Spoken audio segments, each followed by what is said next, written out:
ইমাম আহমদ ইবনে হাম্বল তিনি একদিন ঘর থেকে বের হলেন সফরে।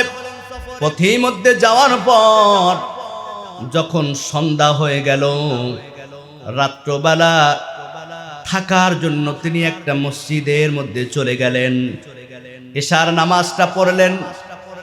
এশার নামাজ পড়ার পর তার দিলের মধ্যে চিন্তা, আমি অনেক দূরে যাব, রাত্র হয়ে গেছে, অন্ধকার, কিভাবে যাব? আজকে রাতটা এশার নামাজের পর মসজিদে কাটাই দিব, সারাটা রাত ইবাদতের মধ্যে কাটিয়ে যাবে। এশার নামাজ যখন শেষ হয়ে গেল, ওই মসজিদের খাদেম ডাক দিয়ে বলে, কে আপনি? কোথায় যাবেন? বলে, আমি একজন পথিক, আমি একজন সফরকারী, আমি অনেক দূরে যাব, কিন্তু রাত্র হয়ে যায়, কোথায় যাব? মসজিদে থাকার জন্য আসছি। বলে, আমাদের মসজিদে থাকা যাবে না, কমিটির নিষেধ আছে, মসজিদে অপরিচিত কাউকে থাকতে দেওয়া হবে না। ওই খাদেম জানে না কে থাকতে চাইছে, যদি জানতো তাকে আদর কইরা বাড়িতে নিয়ে তাকে ঘুম পড়াইতো। জগৎ বিখ্যাত ইমাম আহমদ ইবনে হাম্বল নিরুপায় হইয়া গাট্টিটা নিয়ে ঘর থেকে বের হয়ে গেলেন। মসজিদ থেকে অন্ধকার, কিছুই দেখা যায় না। হাঁটতে হাঁটতে হাঁটতে অনেক দূর যাওয়ার পর দেখেন ছোট একটা কুঁড়ে ঘরের মধ্যে একটা যুবক রুটি ভাজতেছি, আর কাস্টমাররা টাকা দিয়া রুটি কিনে নিয়ে যায়। তিনি গিয়া ওই দোকানের পাশে বসলেন। দীর্ঘ সময় হয়ে গেল। ইমাম আহমদ বিন হাম্বল দেখেন ওই যুবক কোনো কথা বলে না, জবানটা নাড়াইয়া একটা বাক্য উচ্চারণ করে। এক পর্যায়ে ইমাম আহমদ বিন হাম্বল ডাক দিয়ে বলে, যুবক, তুমি বেচা কিনার পাশাপাশি একটা বাক্য বারবার তুমি পড়তেছো, কারণটা কি? ওই যুবকটা ডাক দিয়ে বলে, কে আপনি? আপনাকে তো চিনি না, তবে আমার জীবনে এই বাক্য দ্বারা আমি এমন কিছু নিয়ামত পাইছি যার কারণে আমার জবান থেকে এই বাক্যটা আমি ছাড়তে পারি না। এ যুবক, কি পাইছো তুমি? ওই যুবক চোখের পানি ফালাইয়া ডাক দিয়ে বলে, মুরব্বী, শুনতে চান কি পেয়েছি? আমি আমার বাক্য দ্বারা এই কথাটা বলার পরে আল্লাহর দরবারে যতদিন আমি দোয়া করেছি, আল্লাহ পাক রব্বুল আলামিন আমার একটা দোয়াও আজ পর্যন্ত ফেরত দেয় নাই। আল্লাহু আকবার। প্রত্যেকটা দোয়া যার কবুল হয় তাকে বলা হয় মুস্তাজাবুদ দাওয়া। চমকে গেলেন, কি বলো যুবক? প্রত্যেকটা দোয়া তোমার কবুল হয়েছে? বলে, তাই নাকি? বলে, হ্যাঁ। ও মুরব্বী, তবে একটা দোয়া কবুল হয় নাই। কি তোমার দোয়া? ওই যুবক এবার করুণ সুরে ডাক দিয়ে বলে, মুরব্বী, আমি নবীর একজন আশেক, নবীকে দেখার সৌভাগ্য হয় নাই, সাহাবীদেরকে দেখি নাই, তবে আমি শুনেছি এই জামানার সবচেয়ে বড় আলেম ইমাম আহমদ বিন হাম্বল। আমার দিলে বড় তামান্না, এই আল্লাহর ওলির সাথে যদি একবার সাক্ষাৎ পাইতাম, তার হাতের সাথে আমার হাতটা লাগাইতাম, তার বুকের সাথে আমার বুকটা লাগাইতাম, তার দিকে তাকাইয়া আমার জীবনটা ধন্য হয়ে যাইত। কিন্তু আল্লাহ তাআলা আমার দোয়াটা কবুল করে নাই। এই কথা শোনার পর আরো চমকে গেলেন।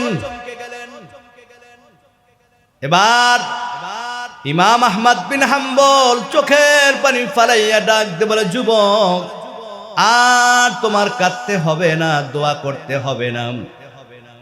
যেই দোয়া করেছো, যাকে দেখার জন্য আল্লাহ পাক রব্বুল আলামিন সেই ব্যক্তিকে এই মুহূর্তে তোমার সামনে হাজির করে দিয়েছেন। আল্লাহু আকবার। ওই যুবক জবানটা নাড়াইয়া বারবার পড়তেছিল আস্তাগফিরুল্লাহ, আস্তাগফিরুল্লাহ, আস্তাগফিরুল্লাহ, আস্তাগফিরুল্লাহ।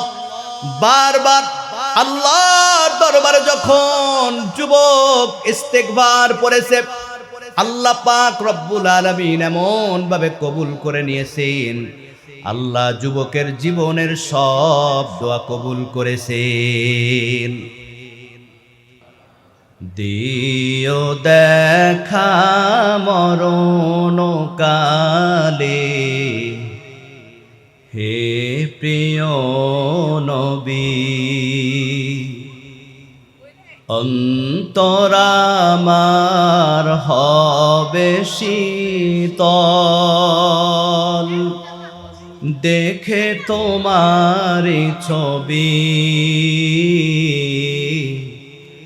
দিও দেখা মরণ কালে, হে প্রিয় নবী।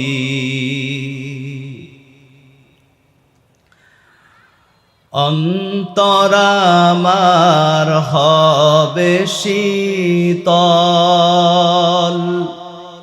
দেখে তোমারি ছবি।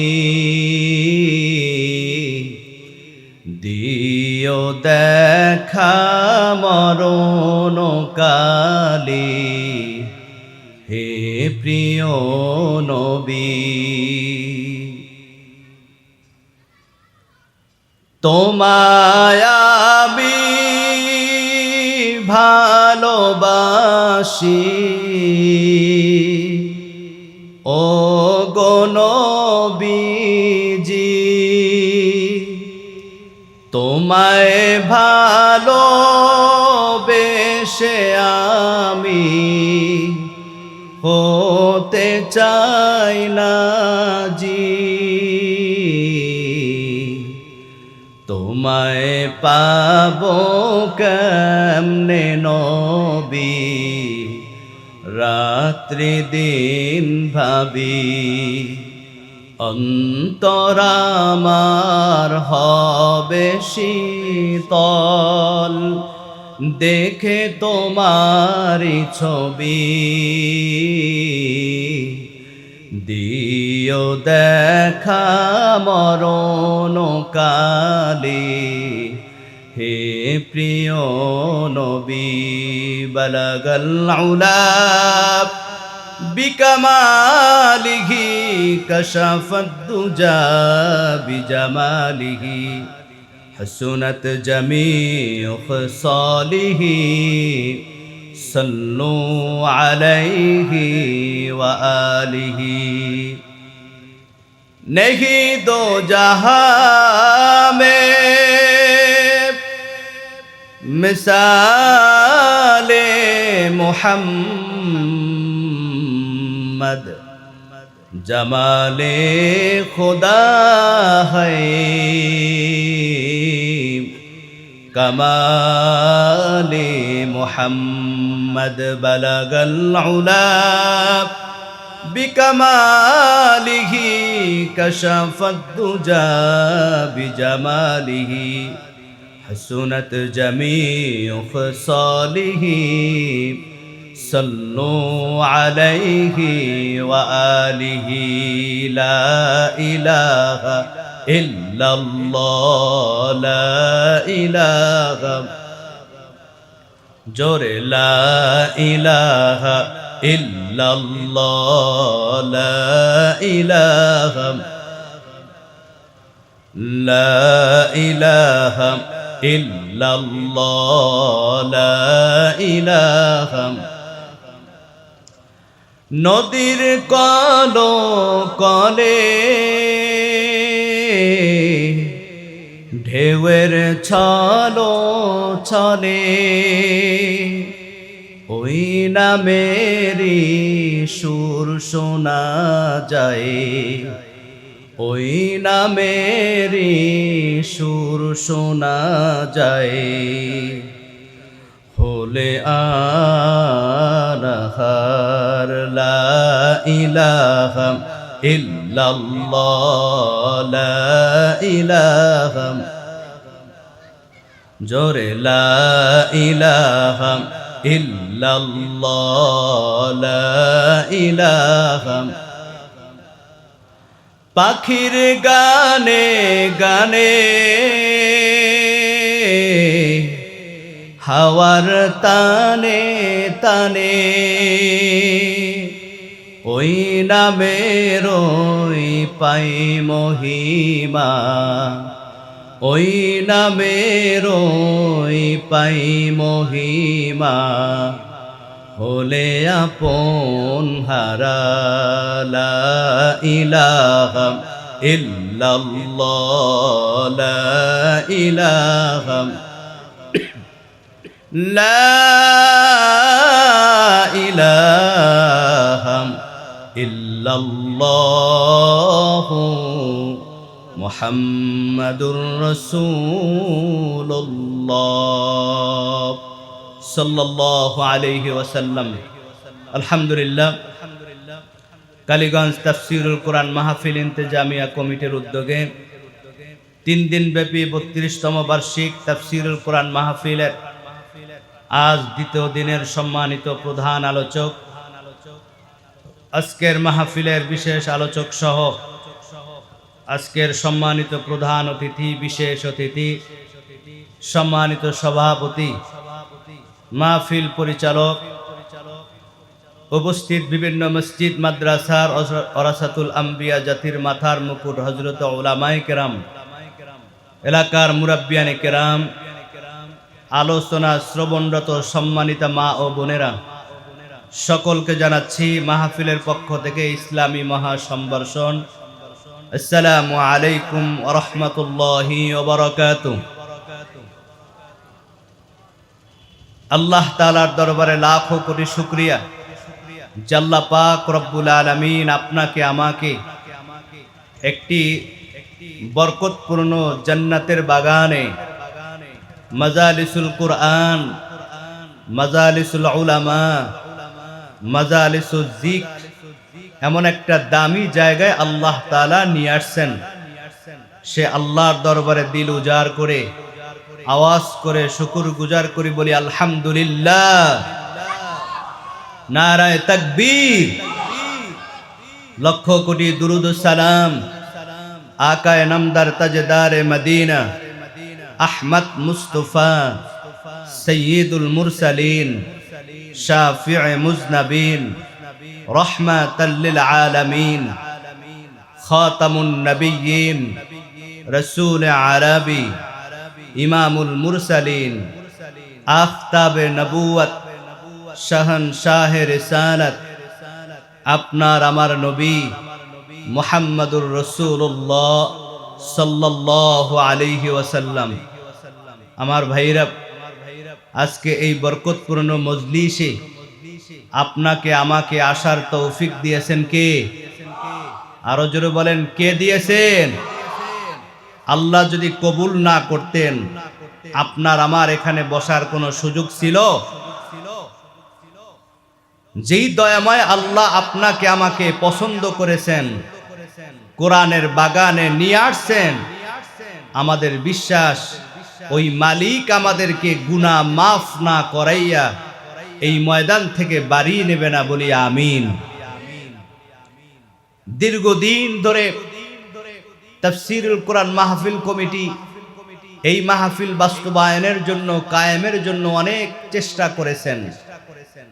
প্রচারের মাধ্যমে, মাইকিনের মাধ্যমে, পোস্টারের মাধ্যমে, হ্যান্ডবিলের মাধ্যমে, দাওয়াতের মাধ্যমে আজকে যাদের অক্লান্ত পরিশ্রমে দিনরাত যারা চিন্তা ফিকির করে কোরআনের বাগান সাজাইছেন, সেই বাগানে আমরা উপস্থিত হতে পেরে খুশি না বেজার?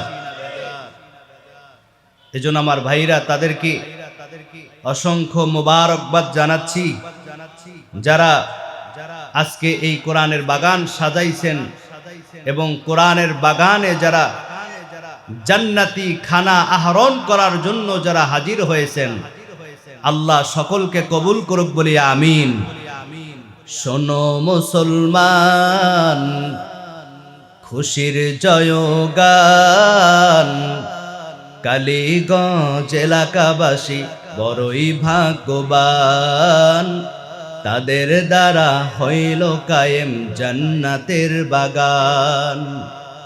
এলাকাবাসী করলো কায়েম জান্নাতের বাগান। আসলো যারা এই বাগানে, আসলো যারা এই বাগানে, সবাইকে আহলান।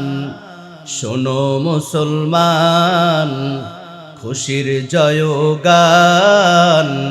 কালীগঞ্জ এলাকাবাসী বড়ই ভাগ্যবান, এলাকাবাসী করলো কায়েম জান্নাতের বাগান। জোরে বলি আল্লাহু আকবার। জান্নাতের বাগানে এলে গুনাহ ঝরে যায়, জাহান্নামী হয়ে এলেও জান্নাতি সে হয়। দেখ নাচে প্রমাণ তাহা, দেখ নাচে প্রমাণ তাহা হাদিসের পাতায়। শোনো মুসলমান, খুশির জয়গান। কালীগঞ্জ এলাকাবাসী বড়ই ভাগ্যবান, এলাকাবাসী করলো কায়েম জান্নাতের বাগান। জোরে বলি মারহাবা। এই জান্নাতের বাগানে আসতে পারে আমরা খুশি না বেজার? কারা কারা খুশি? নারায়ে তাকবীর, নারায়ে রিসালাত। আজকের মাহফিল আমার ভাইরা, আমি খুতবার ভিতর আপনাদের সামনে আমার বিষয়বস্তুর উপরে পবিত্র কালামুল্লাহ থেকে আপনাদের সামনে একটি আয়াত আমি তেলাওয়াত করেছি। নবীজি সাল্লাল্লাহু আলাইহি ওয়াসাল্লামের উপর যখন এই কোরআনের আয়াতটা নাজিল হয়, আল্লাহর হাবিব সাল্লাল্লাহু আলাইহি ওয়াসাল্লাম এতটা খুশি হয়ে গেলেন, আনন্দিত হলেন। সাহাবায়ে কেরাম ডাক দিয়ে বলে, ইয়া রাসূলুল্লাহ, ও নবী, আপনাকে এত আনন্দিত দেখা যায়, নবী আপনাকে অনেক খুশি দেখা যায়, কারণটা কি? নবীজি বলেন, সাহাবায়ে কেরাম, আল্লাহ পাক রব্বুল আলামিন এমন একটা আয়াত নাজিল করেছেন, যে আয়াতটা নাজিল হওয়ার পর আমি নবী অনেক খুশি হয়েছি। বলি সুবহানাল্লাহ। নবীর খুশি মানে উম্মতের জন্য সুসংবাদ। জোরে বলি আল্লাহু আকবার। ও নবী, কোন সে আয়াত? আল্লাহর হাবিব ডাক দিয়ে বলে, সাহাবায়ে কেরাম, এমন একটা আয়াত আল্লাহ নাজিল করেছেন, সফিউল্লাহ বাবা আদম আলাইহিস সালাম থেকে ঈসা আলাইহিস সালাম পর্যন্ত কোন নবীকে দেয় নাই। এমন একটা আয়াত আল্লাহ তাআলা তাওরাত কিতাবের মধ্যে দেয় নাই, জাবুরের মধ্যে দেয় নাই। এমন একটা আয়াত আল্লাহ ইনজিল কিতাবের মধ্যে দেয় নাই। এ ভাইরা আমার, বলেন তো, আমরা যে এই শীতের মধ্যে আরামের ঘুম হারাম করি, হাতের কাজকর্ম বাদ দিয়াম, সব কিছু ফালাইয়া এই ময়দানে আসছি কাকে পাওয়ার জন্য? আরো জোরে বলেন। কারণ এমন কেউ নাই যে গুনাহ করি নাই। আজকের এই কালীগঞ্জ তাফসীরুল কোরআন মাহফিল এই এলাকার প্রত্যেকটা বালেক পুরুষের জন্য হেদায়েতের ওসিলা। কথা বলেন ঠিক কিনা? আজকের এই তাফসীরুল কোরআন মাহফিল এই কালীগঞ্জে প্রত্যেকটা মা বোনদের জন্য হেদায়েতের ওসিলা। আজকের তাফসীরুল কোরআন মাহফিল এই কালীগঞ্জে প্রত্যেকটা মুর্দে গানের জন্য আজকে নাজাতের ওসিলা। এজন্য আমার ভাইরা, এমন কেউ নাই যে গুনাহ করি নাই, এমন কেউ নাই যে অপরাধ করি নাই, এমন কেউ নাই যে পাপ করি নাই। পাহাড় পরিমাণ গুনাহ নিয়ে আপনি আমি এই কোরআনের বাগানে আসছি। ওলামায়ে কেরামের জবান থেকে কোরআন এবং হাদিসের কথা শুনব, চোখের পানি ফালাইয়া আল্লাহর দরবারে দোয়া করব, আল্লাহ গুনাহ তো করে ফেলছি, অন্যায় করে ফেলছি, আল্লাহ মাফ করে দেন।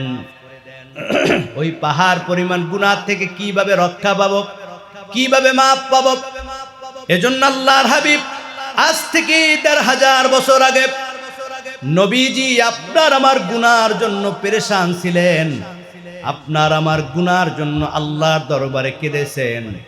আল্লাহ পাক রব্বুল আলামিন নবীকে আয়াত নাজিল করে সুসংবাদ দিয়ে দিলেন।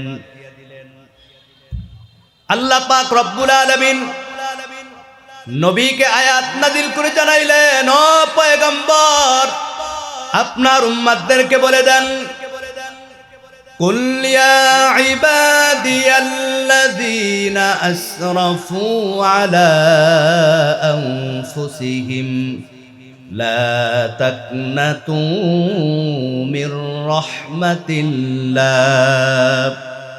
ইন্নাল্লাহা ইয়াগফিরুয যুনুবা জামিআ ইন্নাহু হুয়াল গফুরুর রহিম। জোরে বলি আল্লাহু আকবার।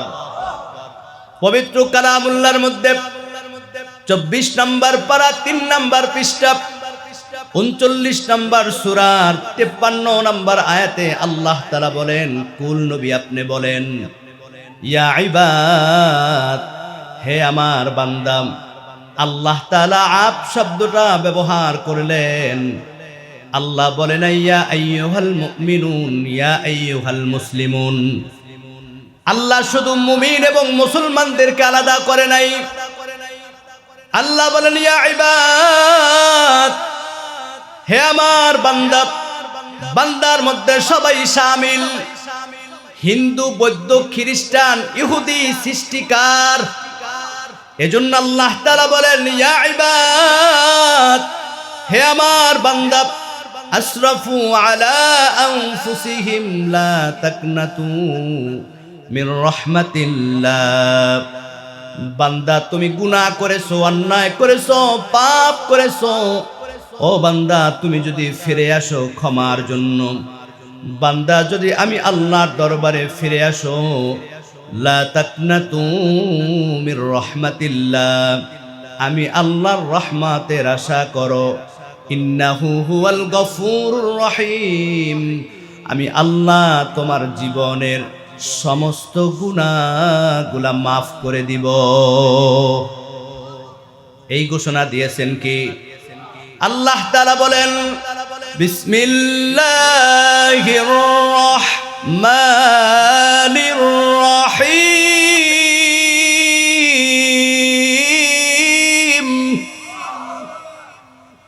কুল ইয়া ইবাদিয়াল্লাযীনা আসরাফু আলা আনফুসিহিম লা তাকনাতু মির রাহমাতিল্লাহ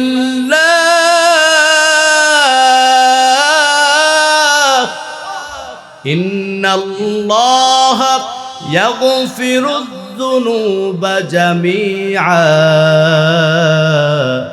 ইন্নাহু হুয়াল গফুরুর রহিম। আল্লাহ তাআলা বলেন, ও পয়গম্বর, আপনার উম্মতদেরকে সুসংবাদ শুনাই দেন, যদি আপনার উম্মত পাহাড় পরিমাণ গুনাহ করে, অন্যায় করে, পাপ করে, ও নবী, আর এই গুনাহ থেকে ফিরে আসার পর আমি আল্লাহর দরবারে যদি খালেস দিলে তওবা করে, আমার দরবারে তওবা করতে দেরি হবে, ইন্নাহু হুয়াল গফুরুর রহিম। আল্লাহ বলেন, আমি বান্দার জীবনের সব গুনাহ মাফ করে দিব।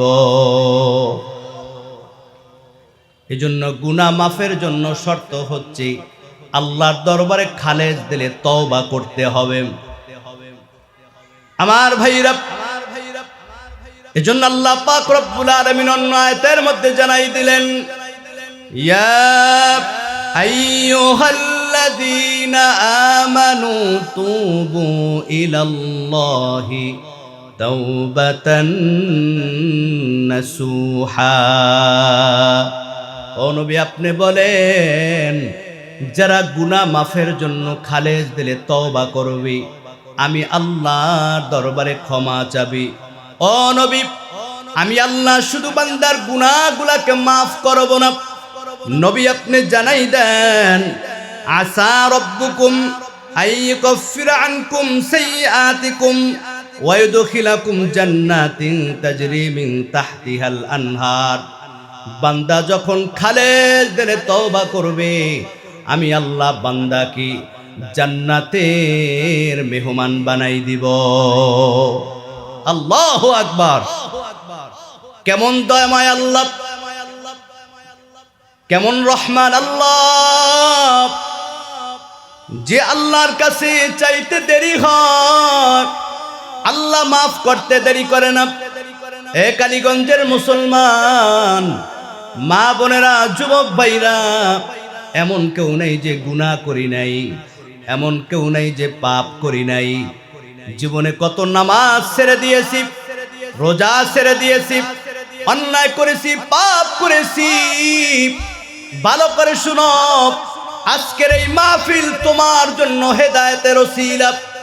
যদি ময়দানে বসে কোরআন এবং হাদিসের আলোচনা শুনে খালেজ দিলে যদি তওবা করতে পারো, আল্লাহর দরবারে যদি চোখের পানি ফালাইয়া বলতে পারো, আয় আল্লাহ, গুনাহ তো করে ফেলছি, অন্যায় করে ফেলছি, আল্লাহ এই গুনাহ নিয়ে মরতে চাই না, আল্লাহ তুমি মাফ করে দাও। আল্লাহ তাআলা ওয়াদা করেছেন, ইন্নাহু হুয়াল গফুরুর রহিম।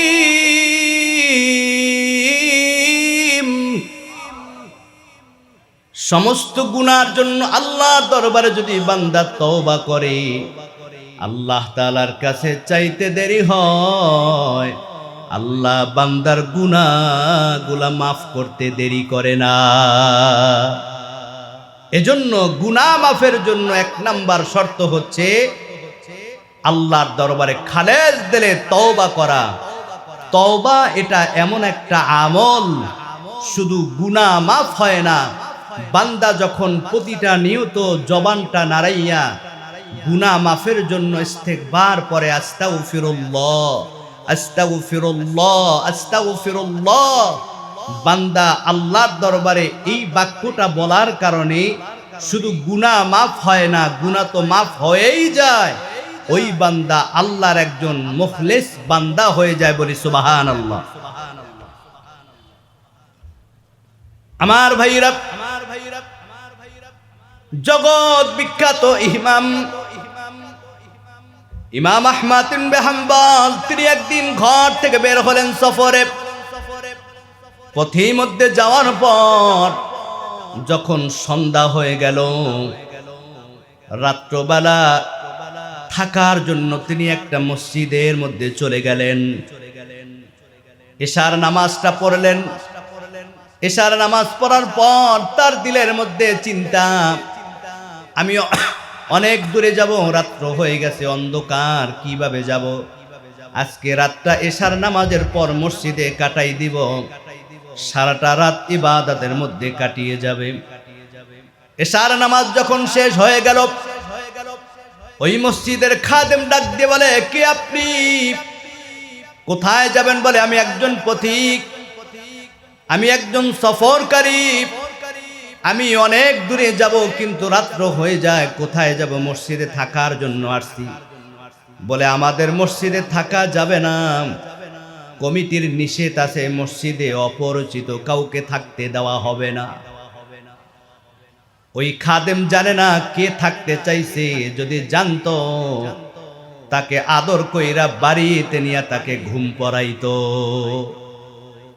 জগৎ বিখ্যাত ইমাম আহমদ ইবনে হাম্বল নিরুপায় হইয়া গাট্টিটা নিয়ে ঘর থেকে বের হয়ে গেলেন মসজিদ থেকে। অন্ধকার, কিছুই দেখা যায় না।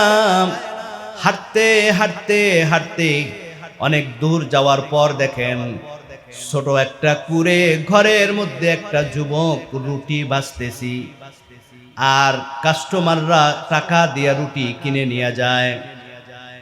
তিনি গিয়া ওই দোকানের পাশে বসলেন। দীর্ঘ সময় হয়ে গেল, ইমাম আহমদ বিন হাম্বল দেখেন ওই যুবক কোনো কথা বলে না, জবানটা নাড়াইয়া একটা বাক্য উচ্চারণ করে। এক পর্যায়ে ইমাম আহমদ বিন হাম্বল ডাক দিয়ে বলে, যুবক তুমি বেচা কিনার পাশাপাশি একটা বাক্য বারবার তুমি পড়তেছো, কারণটা কি? ওই যুবকটা ডাক দিয়ে বলে, কে আপনি? আপনাকে তো চিনি না, তবে আমার জীবনে এই বাক্য দ্বারা আমি এমন কিছু নিয়ামত পাইছি যার কারণে আমার জবান থেকে এই বাক্যটা আমি ছাড়তে পারি না। এ যুবক, কি পাইছো তুমি? ওই যুবক চোখের পানি ফালাইয়া ডাক দিয়ে বলে, মুরব্বী শুনতে চান কি পেয়েছি? আমি আমার বাক্য দ্বারা এই কথাটা বলার পরে আল্লাহর দরবারে যতদিন আমি দোয়া করেছি, আল্লাহ পাক রব্বুল আলামিন আমার একটা দোয়াও আজ পর্যন্ত ফেরত দেয় নাই। আল্লাহু আকবার। প্রত্যেকটা দোয়া যার কবুল হয় তাকে বলা হয় মুস্তাজাবুদ দাওয়া। চমকে গেলেন, কি বলো যুবক? প্রত্যেকটা দোয়া তোমার কবুল হয়েছে বলে তাই নাকি? বলে হ্যাঁ। ও মুরব্বী, তবে একটা দোয়া কবুল হয় নাই। কি তোমার দোয়া? ওই যুবক এবার করুণ সুরে ডাক দিয়ে বলে, মুরব্বী আমি নবীর একজন আশেক, নবীকে দেখার সৌভাগ্য হয় নাই, সাহাবীদেরকে দেখি নাই, তবে আমি শুনেছি এই জামানার সবচেয়ে বড় আলেম ইমাম আহমদ বিন হাম্বল। আমার দিলে বড় তামান্না এই আল্লাহর ওলির সাথে যদি একবার সাক্ষাৎ পাইতাম, তার হাতের সাথে আমার হাতটা লাগাইতাম, তার বুকের সাথে আমার বুকটা লাগাইতাম, তার দিকে তাকাইয়া আমার জীবনটা ধন্য হয়ে যাইত। কিন্তু আল্লাহ তাআলা আমার দোয়াটা কবুল করে নাই। এই কথা শোনার পর আরো চমকে গেলেন। এবার ইমাম আহমদ বিন হাম্বল চোখের পানি ফালাইয়া ডাক দিয়ে বলে, যুবক আর তোমার কাঁদতে হবে না, দোয়া করতে হবে না। যেই দোয়া করেছো, যাকে দেখার জন্য আল্লাহ পাক রব্বুল আলামিন সেই ব্যক্তিকে এই মুহূর্তে তোমার সামনে হাজির করে দিয়েছেন। আল্লাহু আকবার। ওই যুবক জবানটা নাড়াইয়া বারবার পড়তেছিল, আস্তাগফিরুল্লাহ আস্তাগফিরুল্লাহ আস্তাগফিরুল্লাহ আস্তাগফিরুল্লাহ।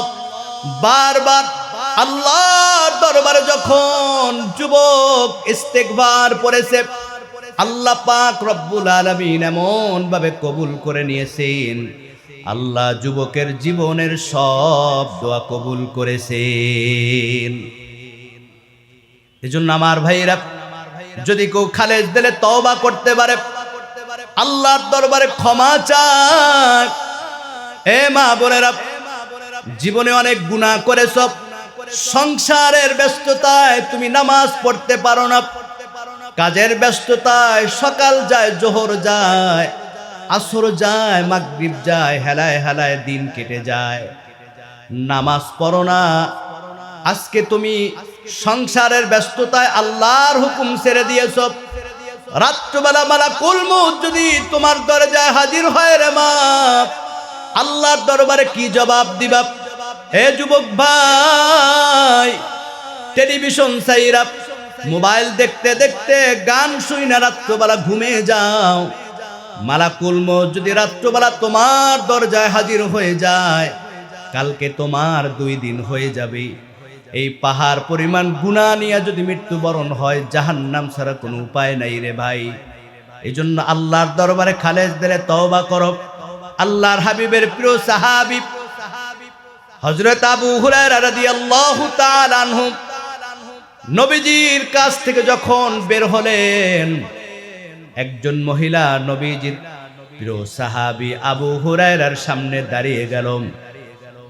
ডাক দিয়ে বলে, আবু হুরায়রা, ও আবু হুরায়রা, আমি দীর্ঘদিন ধরে তোমার অপেক্ষায়। কেন আমার অপেক্ষায়? ওই মহিলা চোখের পানি ফালাইয়া ডাক দিয়ে বলে, আবু হুরায়রা, তুমি সবচেয়ে নবীর কাছের সাহাবী। আবু হুরায়রা, আমি এমন একটা গুনাহ করেছি, পাপ করেছি, এমন একটা অপরাধ আমি করেছি, শয়তানের ওয়াসওয়াসায়, যেই পাপের কারণে, গুনার কারণে আমি রাত্রবেলা ঘুমাইতে পারি না।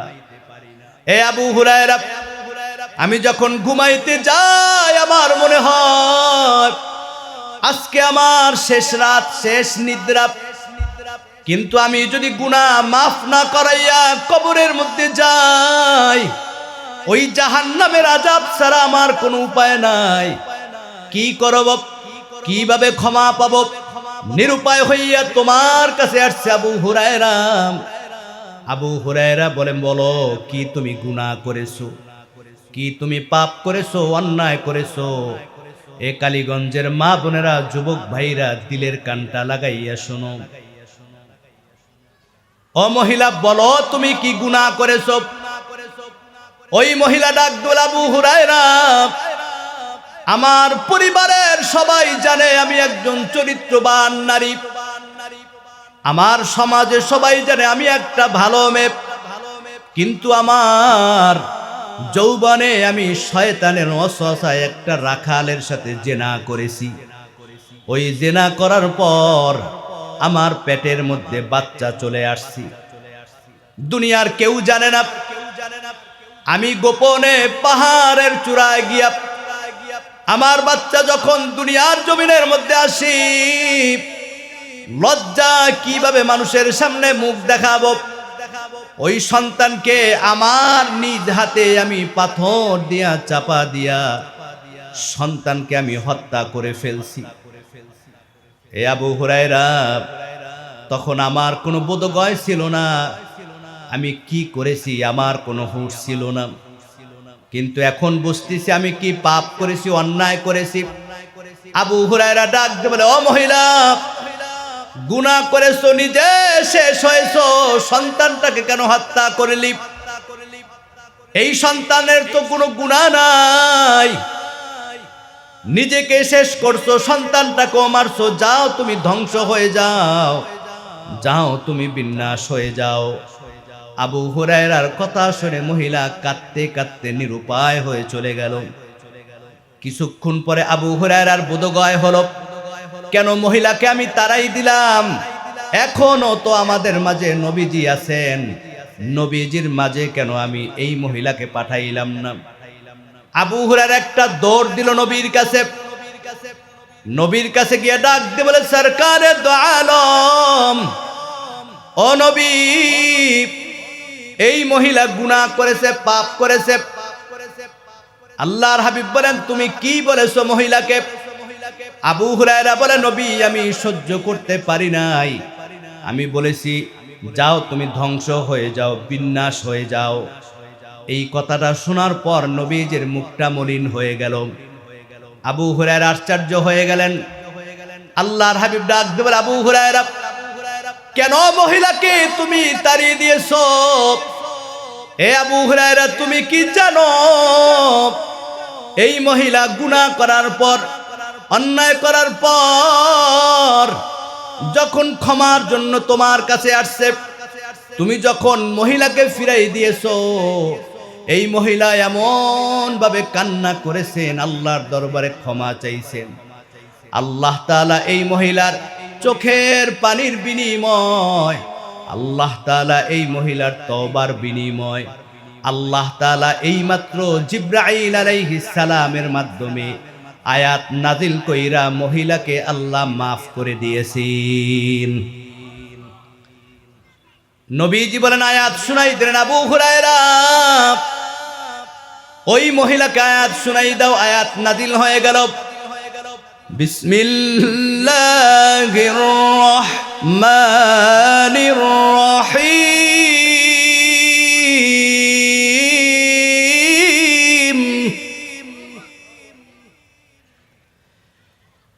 ইল্লা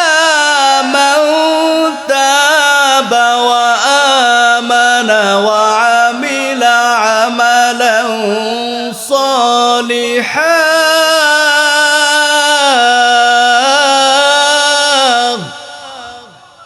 আল্লাহর হাবিব বলেন, ও আবু হুরায়রা, ওই মহিলাকে সুসংবাদ শুনাই দাও। ওই মহিলা যখন গুনাহ করেছে, জেনা করেছে, পাপ করেছে, এই গুনাহ করার পর আল্লাহর দরবারে যখন খালেজ দিলে তওবা করেছে, চোখের পানি ফালাইয়া যখন কান্না করেছে, আল্লাহ পাক রব্বুল আলামিন এমন ভাবে খুশি হয়েছেন। আল্লাহ তাআলা বলেন, ইল্লা মান তাবা ওয়া আমানা ওয়া আমিলা আমালান সলিহা। যখন কোন নারী এবং পুরুষ জিনা করে, গুনাহ করে, আর গুনাহ করার পর আল্লাহর দরবারে খালেজ দিলে তওবা করে, আল্লাহ তাআলা তাদের গুনাহগুলোকে মাফ করে দেন। এ আবু হুরায়রা, সুসংবাদ শুনাই দাও, আল্লাহ ওই মহিলাকে মাফ করে দিয়েছেন। আবু হুরায়রা দৌড় দিয়া বাজারে চলে গেল। বাজার গিয়ে অ্যানাউন্স করতেছে, কে গেছিল গতদিন আমার কাছে একটা ফতোয়া জানার জন্য? কেউ কোনো সাড়া দেয় না। কিছুক্ষণ পরে ওই মহিলা করুণ সুরে পিছন দিক দিয়ে ডাক দিল, আবু হুরায়রা, আমি গেছিলাম আপনার কাছে। আবু হুরায়রা বলে, মহিলা, সুসংবাদ শুনে নাও, নবীজি বলেছেন তোমার গুনাহ করে তওবার কারণে, চোখের পানির কারণে আল্লাহ পাক রব্বুল আলামিন তোমার জেনার গুনাহ, সন্তান হত্যার গুনাহ মাফ করে দিয়েছেন। ওই মহিলার সাথে সাথে সেজদায় পড়ে গেল। সেজদায় গিয়া আল্লাহর দরবারে শুকরিয়া আদায় করে আর ডাক দিয়ে বলে, মালিক, আয় আল্লাহ, আমার মতো ভাগ্যবান আর কেউ নাই। আল্লাহ, তুমি আমাকে মাফ করে দিয়েছো। আল্লাহ, আল্লাহ, কিভাবে তোমার শুকরিয়া আদায় করব জানা নাই। মালিক, তোমার হাবিবের সাহাবী আবু হুরায়রাকে আমি সাক্ষ্য রেখে ঘোষণা দিলাম, আমার একটা খেজুরের বাগান আছে, এই খেজুরের বাগানটা আল্লাহ তোমার হাবিবের দ্বীনের জন্য আমি দান করে দিলাম। তওবার গুরুত্ব আছে না নাই? এজন্য আমার ভাইরা, এমন কেউ নাই যে গুনাহ করি নাই, এমন কেউ নাই যে অপরাধ করি নাই, এমন কেউ নাই যে পাপ করি নাই। এ যুবক ভাইরা, আজকে তুমি নামাজ না পড়া ফজরের সময় তুমি ঘুমিয়ে থাকো, আজকে তুমি নামাজ না পড়া সকালবেলা গাড়িটা নিয়ে ড্রাইভ করতে বের হয়ে যাও 2 টাকার জন্য। আল্লাহ না করুক যদি পিছন দিক দিয়ে আরেকটা গাড়ি তোমাকে ধাক্কা দেয়, জীবনের মনে তোমার ড্রাইভারি বন্ধ হয়ে যাবে। এ দোকানদার ভাই, 2 টাকা লাভের জন্য তুমি জামাতে হাজির হতে পারো না, নামাজ পড়তে পারো না।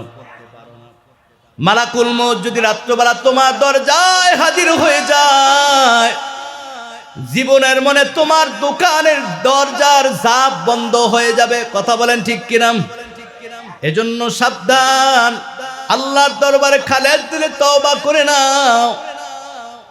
আর আল্লাহর দরবারে বড়, মালিক, গুনাহ তো করে ফেলছি, অন্যায় করে ফেলছি, আল্লাহ এই গুনাহ নিয়ে মরতে চাই না গো আল্লাহ, তোমার দরবারে ক্ষমা চাই। আল্লাহ, তুমি আমার গুনাহগুলোকে মাফ করে দাও, বাকি জিন্দেগি আর গুনাহ করব না, অপরাধ করব না, পাপ করব না। আল্লাহ, বাকি জিন্দেগি আল্লাহর হুকুমের মধ্যে কাটাই দেন, 5 ওয়াক্ত নামাজ পড়েন। হতে পারে আল্লাহ তাআলা আপনার গুনাহগুলোকে মাফ কইরা আল্লাহ আপনাকে আমাকে মুমিন বানাইয়া কবরের মধ্যে নিয়ে যাবেন। আল্লাহ পারে কি পারে না? এজন্য কবি বলেছেন, কেমন করে ঘুমাও তুমি ও মানুষ, কেমন করে ঘুমাও তুমি ফজর করে কাজা, এমনও তো হতে পারে জোহরে জানাজা তোমার, এমনও তো হতে পারে জোহরে জানাজা। কথা বলেন ঠিক কিনা? হতে পারে কি পারে না? কেমন করে ঘুমাও তুমি ও মানুষ, কেমন করে ঘুমাও তুমি ফজর করে কাজা, এমনও তো হতে পারে জোহরে জানাজা তোমার, এমনও তো হতে পারে জোহরে জানাজা। মুসলিম হয় না জন্ম নিলে মুসলমানের ঘরে, কাফের মুমিন তফাতটা হয় সালাতের উপরে, ওরে সালাতের উপরে। মুসলিম হয় না জন্ম নিলে মুসলমানের ঘরে, কাফের মুমিন তফাতটা হয় সালাতের উপরে। জীবন গেল তবু তোমার, জীবন গেল নামাজ তবু হয় না যেন কাজা, এমনও তো হতে পারে জোহরে জানাজা তোমার, এমনও তো হতে পারে জোহরে জানাজা। কেমন করে ঘুমাও তুমি ও মানুষ, কেমন করে ঘুমাও তুমি ফজর করে কাজা, এমনও তো হতে পারে জোহরে জানাজা তোমার, এমনও তো হতে পারে জোহরে জানাজা। কথা বলেন ঠিক কিনা? এজন্য আমার ভাইরা আল্লাহর দরবারে তওবা করে নেন। খালেদ দিলে যখন কোন বান্দা চোখের পানি ফালাইয়া আল্লাহর দরবারে তওবা করবে, আল্লাহ তাআলা ওয়াদা করেছেন ইন্নাহু হুয়াল গফুরুর রহিম, আল্লাহ বান্দার জীবনের সব গুনাহ মাফ করে দিবেন। বুখারী শরীফের হাদিস, আল্লাহর হাবিব বলেন পয়গম্বর মুসা আলাইহিস সালাম তার উম্মতেরা ডাক দিয়ে বলে নবী আল্লাহর দরবারে দোয়া করেন, দীর্ঘদিন ধরে আমাদের শহরের মধ্যে বৃষ্টি নাই। ও নবী, দীর্ঘদিন ধরে বৃষ্টি না হওয়ার কারণে ফসলগুলো নষ্ট হয়ে যায়। ও নবী, বৃষ্টি না হওয়ার কারণে আমাদের প্রাণীগুলা মরে যায়। আল্লাহর দরবারে দোয়া করেন। নবীজি ঘোষণা দিলেন আগামী দিন সকালবেলা সবাই ময়দানের মধ্যে হাজির হয়ে যাব, আল্লাহর দরবারে বৃষ্টির জন্য দোয়া করা হবে। পরের দিন সকালবেলা শত শত নারী পুরুষ ময়দানের মধ্যে হাজির হয়ে গেল।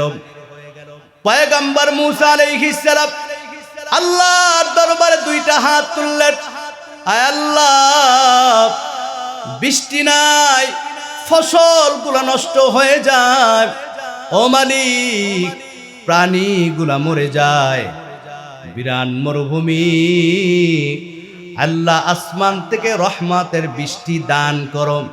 এ ভাই, বৃষ্টি দেওয়ার মালিক কি? আরো জোরে বলেন, বৃষ্টি বন্ধ করে দেওয়ার মালিক কি?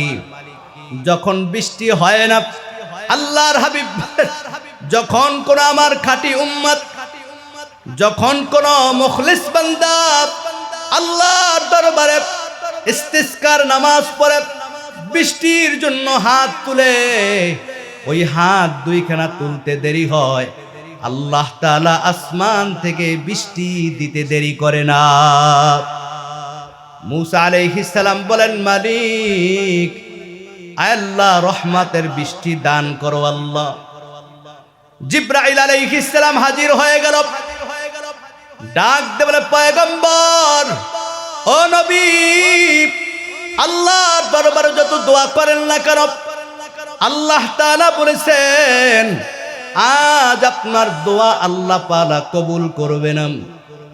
সাথে সাথে মূসা আলাইহিস সালাম দাঁড়িয়ে গেলেন, ও জিবরাইল, কেন আজকে দোয়া কবুল হবে না? জিবরাইল আলাইহিস সালাম ডাক দিয়ে বলে, পয়গম্বর, ও নবী, আজ আপনার এই মজলিসের মধ্যে একজন গুনাহগার আছে, জিনাকার আছে। এই গুনাহগারকে আল্লাহ এমন ভাবে অপছন্দ করেছেন, ও নবী, আপনার সাথে দুইটা হাত তোলার কারণে আল্লাহ তাআলা বড় নারাজ হয়ে গেছেন। আল্লাহ বলেছেন যদি দোয়া কবুল হতে হয় আপনি ঘোষণা দিয়ে দেন এই গুনাহগার যেন ময়দান থেকে চলে যায়। এ কালীগঞ্জের মুসলমান মা বোনেরা, একজন পয়গম্বরের দোয়া কবুল হয় না একজন গুনাহগারের কারণে। আজ তুমি দিনের পর দিন, মাসের পর মাস নামাজ পড়ো না, আজকে তুমি আল্লাহর হুকুম মানো না, নবীর সুন্নাত তরিকায় চলো না, কোন আশায় বসে আছো রে মা? আল্লাহর দরবারে কি জবাব দিবা?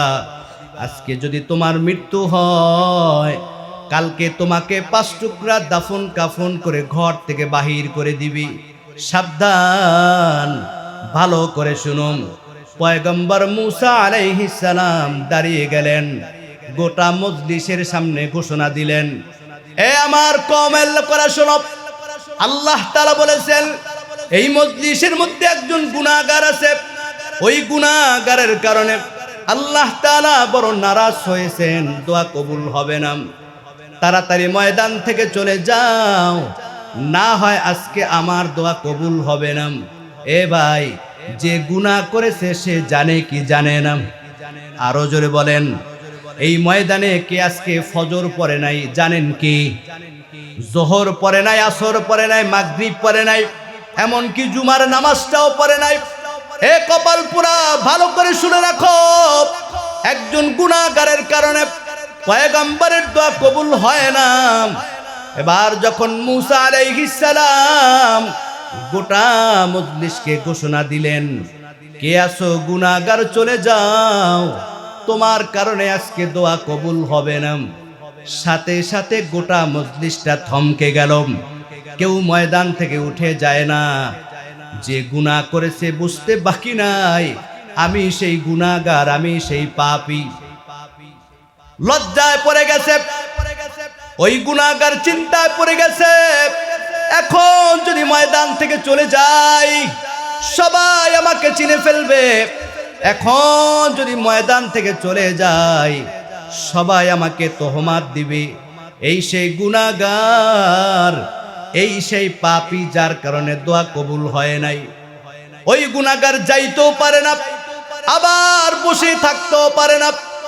এবার গুনাহগার নিরুপায় হইয়া মাথাটা নিচু কইরা আল্লাহর দরবারে ডাক দিয়ে বলে, মালিক আয় আল্লাহ, গুনাহ তো করে ফেলছি, অন্যায় করে ফেলছি, আল্লাহ আয় মালিক, চাইলে তুমি সবার সামনে আমার নামটা প্রকাশ করে দিতে পারতা। মজলিসের মধ্যে গুনাহগার আছে বলেছ, নামটা তুমি বলো নাই। আয় আল্লাহ, যেইভাবে সবার সামনে তুমি আমাকে গোপন রেখেছো মালিক, আমি তওবা করলাম, আর গুনাহ করব না, পাপ করব না গো আল্লাহ। ওই গুনাহগার যখন চোখের পানি ফালাইয়া আল্লাহর দরবারে হাউমাউ করে কাঁদা শুরু করছি, এদিক দিয়ে মূসা আলাইহিস সালাম বারবার ঘোষণা দিতেছেন, কে আছো গুনাহগার, তাড়াতাড়ি ময়দান থেকে চলে যাও, তোমার কারণে আজকে দোয়া কবুল হবে না। ওই গুনাহগার আল্লাহর দরবারে ডাক দিয়ে বলে, মালিক আয় আল্লাহ, তুমি আমাকে মাফ করে দাও। আয় আল্লাহ, আমার গুনার কারণে তোমার পয়গম্বরের দোয়া কবুল হয় না। আয় মালিক, আমার গুনার কারণে এই শত শত হাজার মানুষের রোদের মধ্যে কষ্ট হয়। আয় আল্লাহ, আমার গুনার কারণে তোমার পয়গম্বর নারাজ, মালিক তুমি আমাকে মাফ করে দাও। আয় আল্লাহ, আমি তওবা করতেছি, আর গুনাহ করব না, পাপ করব না। ওই গুনাহগার যখন চোখের পানি ফালাইয়া আল্লাহর দরবারে হাউমাউ করে কাঁদা শুরু করছি, পয়গম্বর মূসা আলাইহিস সালাম দেখে মুহূর্তের মধ্যে গোটা আকাশটা মেঘে ভরপুর হয়ে যায়। ও জিব্রাইল বলেছো বৃষ্টি হবে না, কিন্তু আকাশের মধ্যে মেঘ দেখা যায়। জিব্রাইল আলাইহিস সালাম বলেন, পয়গম্বর, ও নবী, যেই গুনাহগারের কারণে আপনার দোয়া কবুল হয় নাই, ওই গুনাহগার যখন আল্লাহর দরবারে খালেদ দিলে তওবা করেছে চোখের পানি ফালাইয়া, আল্লাহ পাক ওই গুনাহগারকে এমন ভাবে কবুল করেছেন, আল্লাহ গোটা মজলিসের দোয়া আল্লাহ কবুল করে নিছেন। আরো জোরে বলি আল্লাহু আকবার। এজন্য গুনার জন্য আল্লাহর দরবারে তওবা করা দরকার আছে না নাই? আমার ভাইরা, আল্লাহর দরবারে যদি আজকে আখিরি মুনাজাতে খালেজ দিলে তওবা করতে পারেন, আল্লাহ গুনাহ তো করে ফেলছি মালিক, অন্যায় তো করে ফেলছি, আল্লাহ জীবনের গুনাহগুলাকে মাফ করে দেন। আল্লাহ তাআলা ওয়াদা করেছেন, ইন্নাহু হুয়াল গফুরুর রহিম, আল্লাহ বান্দার জীবনের গুনাহগুলা মাফ করে দিবেন। মোহাব্বতে দুরূদ শরীফ পড়ি, আল্লাহুম্মা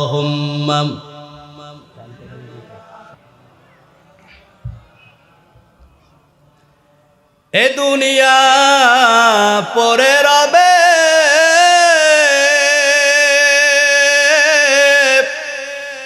আমরা একদিন থাকব না,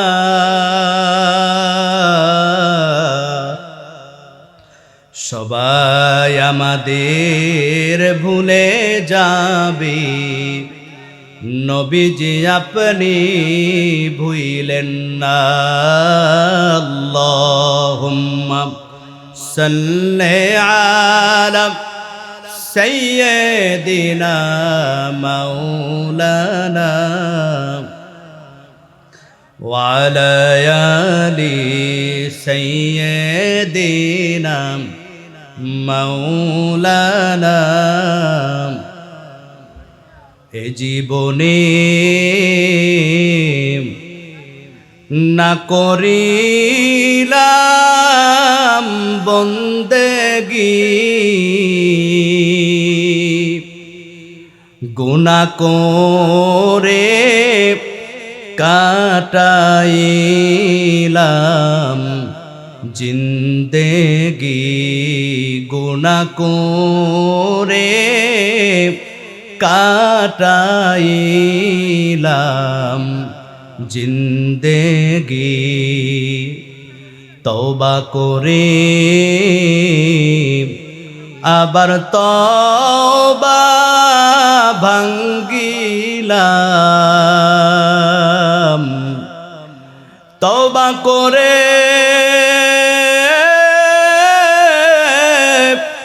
আবার তওবা ভাঙ্গিলাম, অবশেষে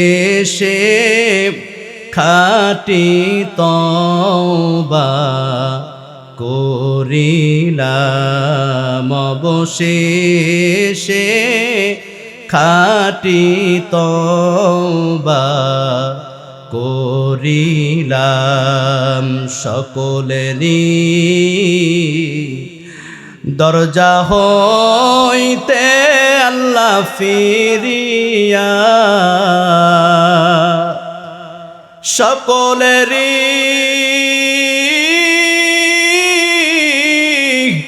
দরজা হইতে আল্লাহ ফিরিয়া, আপনারও দরজায় রইলাম পড়িয়া, আপনারও দরজায় রইলাম পড়িয়া। আপনি যদি মাফ না করেন বান্দারে, আপনি যদি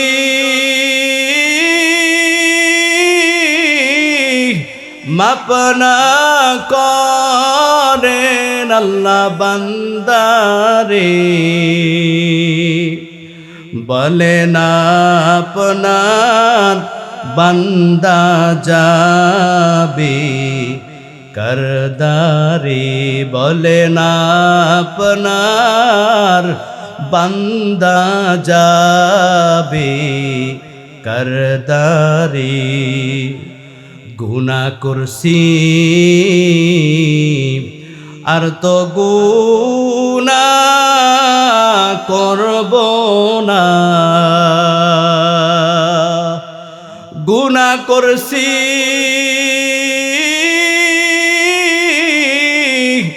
আর তো গুনাহ করব না।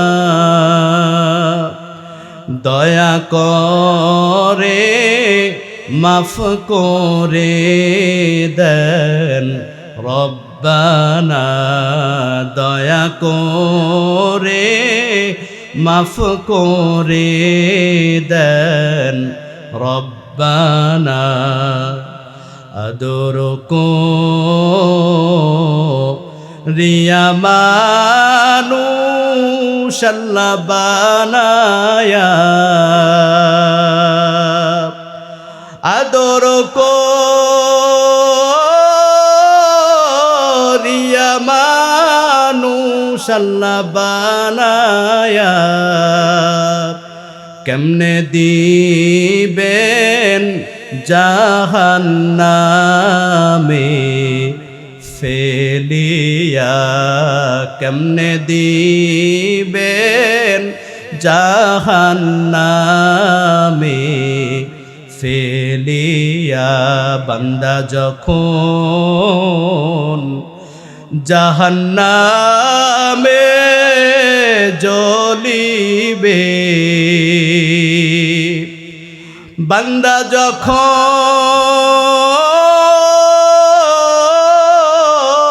জাহান্নামে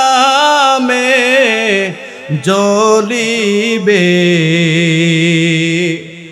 ওগো আল্লাহ কেমনে চায়া দেখিবেন, ওগো আল্লাহ কেমনে চায়া দেখিবেন। জোরে বলি মারহাবা। গুনাহ মুক্ত জিন্দেগি নিয়া খালেজ দিলে তওবা করে আল্লাহ আমাদের মৃত্যু দান করুক, সকলে বলি আমিন। মহব্বতে জিকির করি লা ইলাহা লা ইলাহা লা ইলাহা ইল্লাল্লাহু মুহাম্মাদুর রাসূলুল্লাহ সাল্লাল্লাহু আলাইহি ওয়াসাল্লাম। আমার ভাইরা, নবীজি সাল্লাল্লাহু আলাইহি ওয়াসাল্লাম বলেন, ক্বালা ইযা মাতাল ইনসানু ইনকাতা আমালুহু ইল্লা মিন সালাসিন সাদাকাতিন জারিয়াতিন আও ইলমিন ইউনতাফাউ বিহি আও ওয়ালাদিন সালিহিন ইয়াদউ লাহু। রাওয়াহু মুসলিম। আল্লাহর হাবিব বলেন, উম্মত, এই দুনিয়াতে আসার একটা সিরিয়াল আছে, কিন্তু যাওয়ার কোনো সিরিয়াল নাই। এই দুনিয়াতে যখন কোন আমার উম্মত বিদায় হয়ে যায়, সমস্ত আমলের দরজা বন্ধ হয়ে যায়, সাথে কিছুই যায় না রে ভাই। আজকে যে ব্যবসার মায়ায় পড়ে, আজকে যে সংসারের ব্যস্ততায় আল্লাহকে ভুলে যাও, যেই কাজের ব্যস্ততায় আল্লাহর হুকুম ছেড়ে দাও, সাবধান, এই টাকা তোমার সাথে যাবে না রে ভাই, সম্পদ তোমার সাথে যাবে না, এই ধন দৌলত তোমার সাথে যাবে না। গোটা দুনিয়ার বাদশা আল্লাহ চারজন ব্যক্তিকে এই দুনিয়ার জমিনের মধ্যে বাদশাহী দান করেছেন। এর মধ্যে দুইজন পয়গম্বর, দুইজন হচ্ছে কাফের। এই কাফেরের মধ্যে এক নাম্বার নমরুদ, দ্বিতীয় নাম্বার হচ্ছে সাদ্দাত। পয়গম্বরের মধ্যে এক নাম্বার পয়গম্বর সুলাইমান আলাইহিস সালাম, দ্বিতীয় নাম্বার পয়গম্বর জুলকারনাইন, কেউ বলেছেন সিকান্দার। এই পয়গম্বর জুলকারনাইন গোটা দুনিয়ার বাদশাহী করেছে, পূর্ব থেকে পশ্চিম, উত্তর থেকে দক্ষিণ। আল্লাহ পাক রব্বুল আলামিন এই জমিনের মধ্যে গোটা দুনিয়ার বাদশাহী দান করার পর, সম্পদশালী করার পর, যখন এই বান্দাকে আল্লাহ এত নেয়ামত দিয়া ভরপুর করে দিলেন, এই বাদশা জুলকারনাইন মৃত্যুর আগে তার ভক্তদেরকে ঘোষণা দেয়, আমার মৃত্যুর পর আমার গোসলটা সাইরা, আমার কাফন পরাইয়া, হাত দুইটা বাহির করিয়া গোটা শহরটা ঘুরাবা, এরপরে কবরের মধ্যে রাখবা।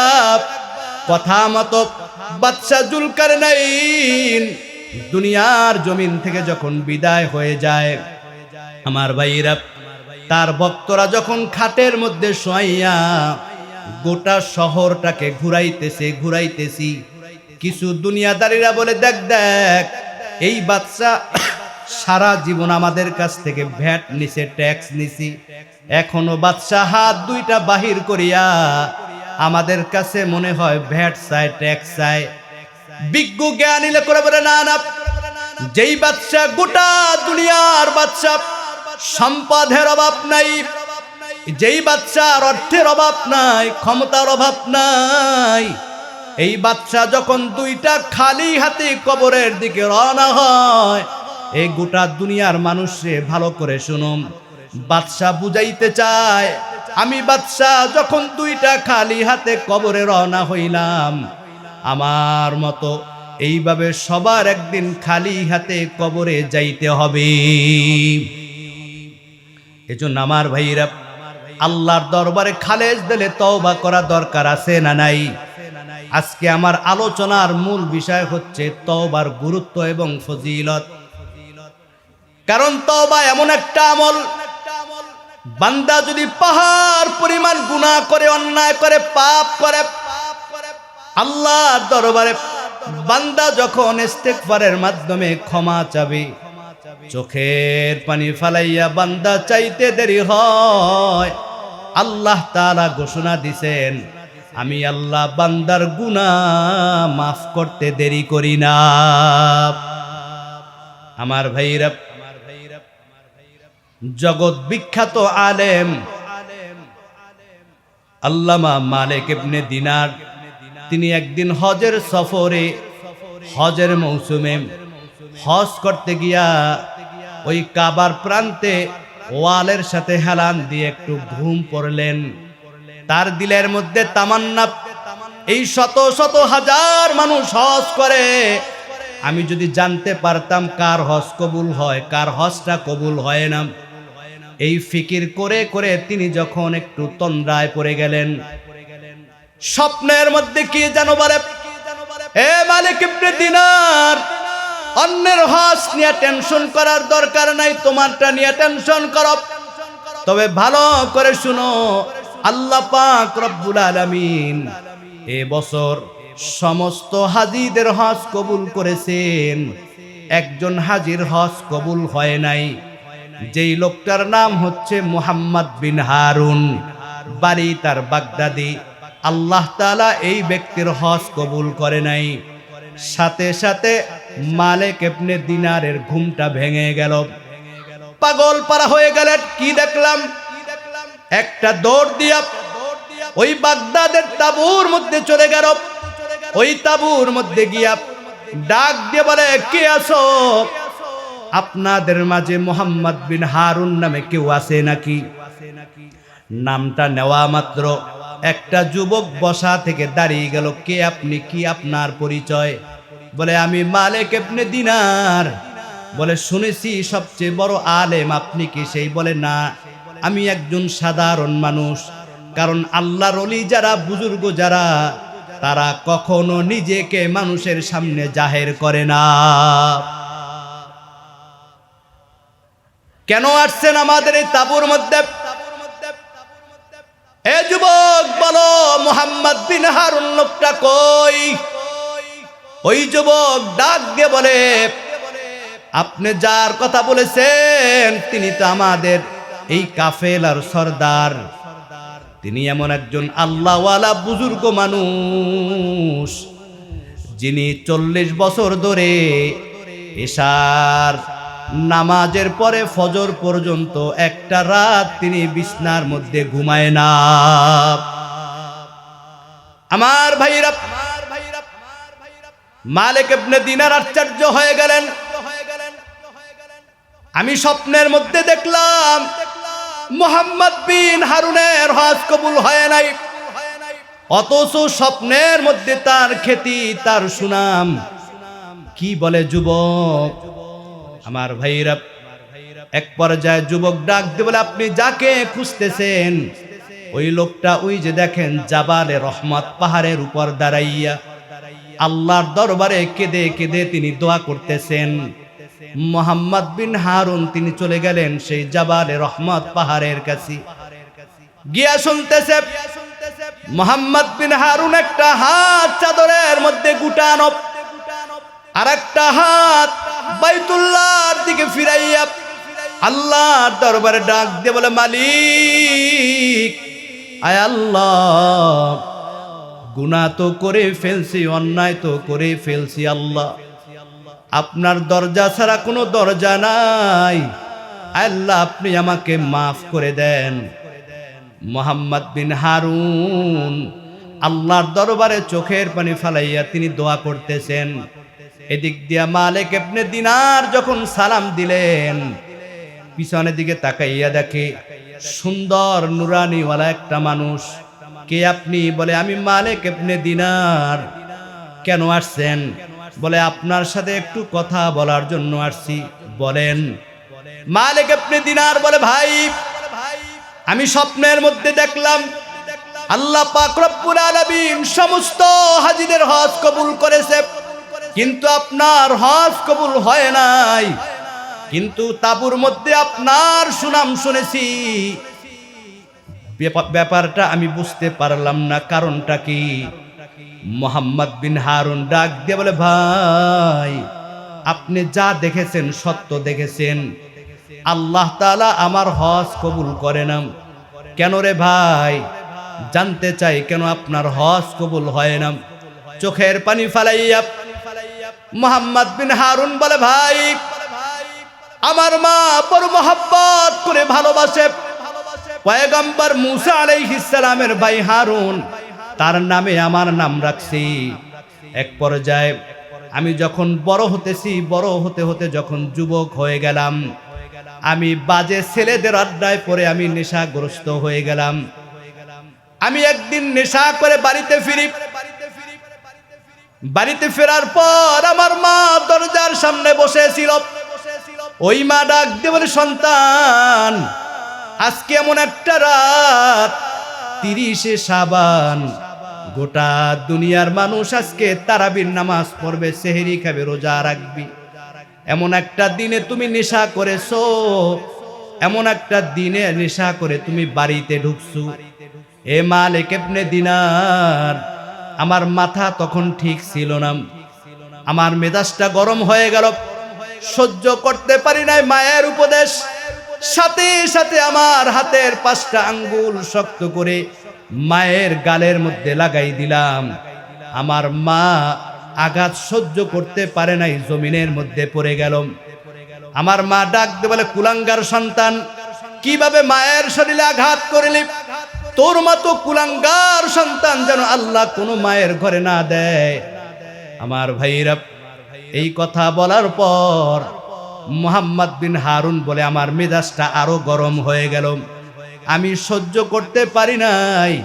আমার মাকে আঞ্জা দিয়া ধইরা আমার ঘরের সামনে একটা চুলা ছিল, যেই চুলার মধ্যে 24টা ঘন্টা আগুন জ্বলতো, গম সিদ্ধ করা হতো। আমি আমার মাকে চুলার মধ্যে ফালাই দেই। আমি দেখতেছি আমার মা তাওয়ার মধ্যে রুটি দিলে পুড়ে পুড়ে যেমন ছাই হয়ে যায়, কালো হয়ে যায়, আমার মা পুড়ে পুড়ে কালো হয়ে গেছে। আর আমার মা আকাশের দিকে তাকাইয়া আল্লাহ দরবারে বিচার দিছে, মালিক আজকে এমন একটা রাত, ইবাদত করব, রোজা রাখবো, আল্লাহ সন্তান আগুনের মধ্যে ফালাই দিছে। ও মালিক, এই বিচার দুনিয়ার জমিনে চাই না, তোমার কাছে বিচার দিলাম। এদিক দিয়ে আমার স্ত্রী আমার অবস্থা দেখা আমাকে একটা ধাক্কা দিয়া ঘরের মধ্যে ঢুকাই দেয়। রাত্র যখন শেষ হয়ে যায়, আমার নেশা যখন কেটে যায়, আমি পাগলের মতো হয়ে গেলাম। কি করলাম? যেই মা এত মহাব্বত করে, এত ভালোবাসে, ওই মাকে কিভাবে আমার হাতে আমি হত্যা করলাম। এ মালিক ইবনে দিনার, এক পর্যায়ে আমার স্ত্রীকে ডাক দিলাম, স্ত্রী দরজা খুলে দাও। স্ত্রী দেখি দরজার সামনে দাঁড়াইয়া ফোফাই ফোফাই চোখের পানি ফালাইয়া কান্না করতেছি। ও স্বামী আমার, আমি একটা মায়ের সন্তান, আপনিও একটা মায়ের সন্তান।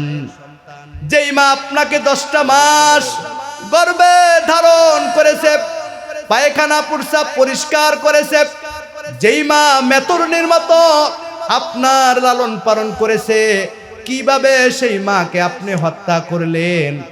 আমি একটা মেয়ে হয়ে সহ্য করতে পারি না। মালিক ইবনে দিনারের পশমগুলা দাঁড়িয়ে গেল।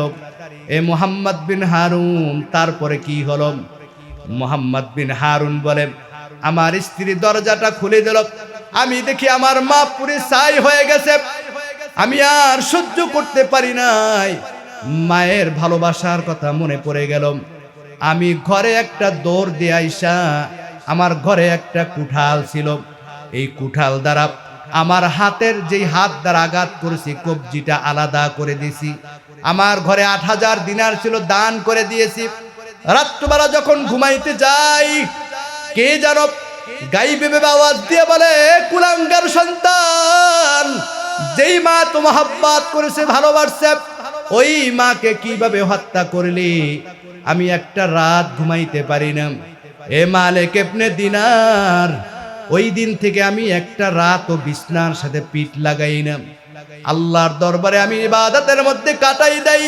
প্রতিটা বছর কাবার প্রান্তে চলে আসি।